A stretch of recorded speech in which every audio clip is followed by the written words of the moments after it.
Bienvenue au troisième épisode de notre road trip dans les provinces maritimes. On part de la baie de Fundy pour se rendre en Nouvelle-Écosse. C'est la première fois que nous allons à ce camping, puis le trajet a été une petite aventure. Habituellement, quand on va en Nouvelle-Écosse, les grands secteurs touristiques sont de l'autre côté, la région d'Halifax.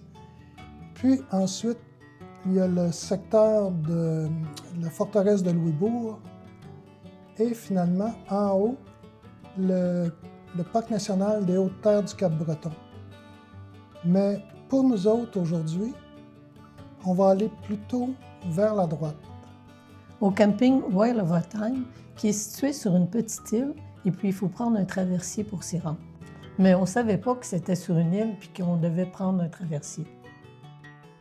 Comme le trajet était un peu trop long pour moi, on a décidé de s'arrêter dans la ville de Truro pour passer la nuit au Walmart.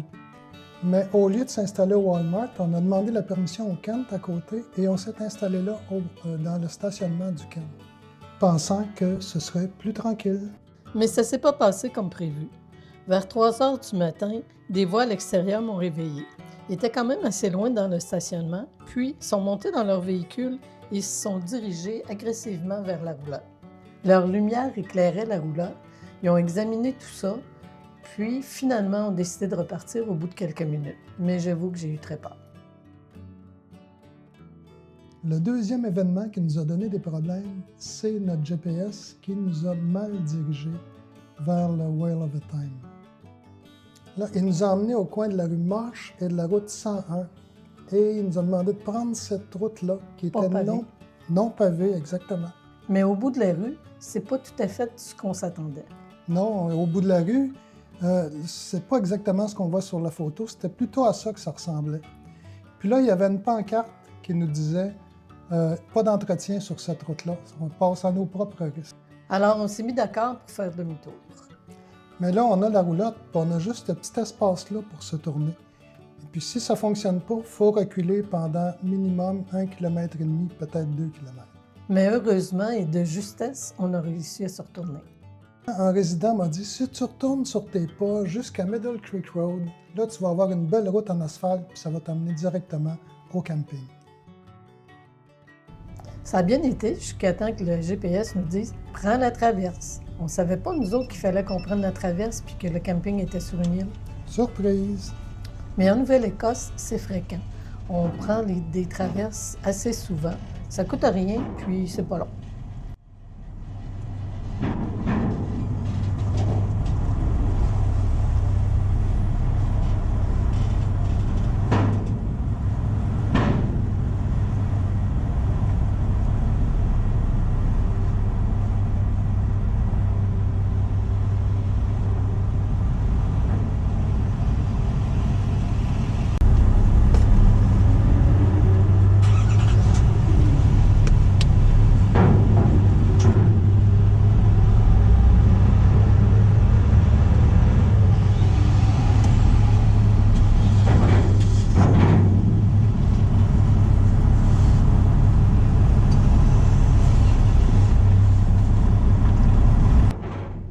Là, on ne le voit pas très bien sur la vidéo, mais la pente est assez prononcée et plus ou moins prononcée dépendant de la marée. Alors, si votre roulotte est basse, ça pourrait frotter. À une autre traverse qu'on a prise du même genre, on a vu un classe C se voir refuser la traverse.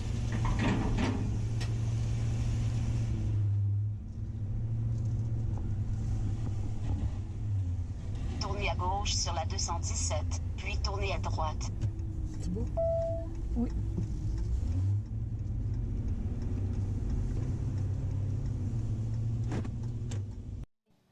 Le camping Whale of a Time est situé au bout de l'île.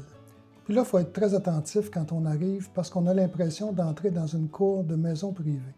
Il faut monter une côte abrupte. L'enregistrement se fait là, en haut de la côte. Et on continue à monter après pour aller s'installer au camping. Mais quand on arrive en haut du camping, par exemple, là, on a droit à un paysage absolument magnifique. Mais le brouillard peut s'installer rapidement et ça change le paysage. C'est un camping où il n'y a aucun service, alors il faut se mettre de l'eau à l'entrée du camping. Puis l'emplacement aussi où on est installé, là, c'est plutôt serré. Puis on était chanceux parce qu'il ne ventait pas. Quand il vente, là, ça peut être pas mal rock'n'roll. Et oui, vous pouvez même camper en bas de la côte, près de la mer. Mais camper en bas, c'est accessible seulement si vous voyagez léger, parce qu'il y a des virages en épingle là, qui sont très étroits. Mais si vous campez en bas, ils peuvent même vous livrer du bois.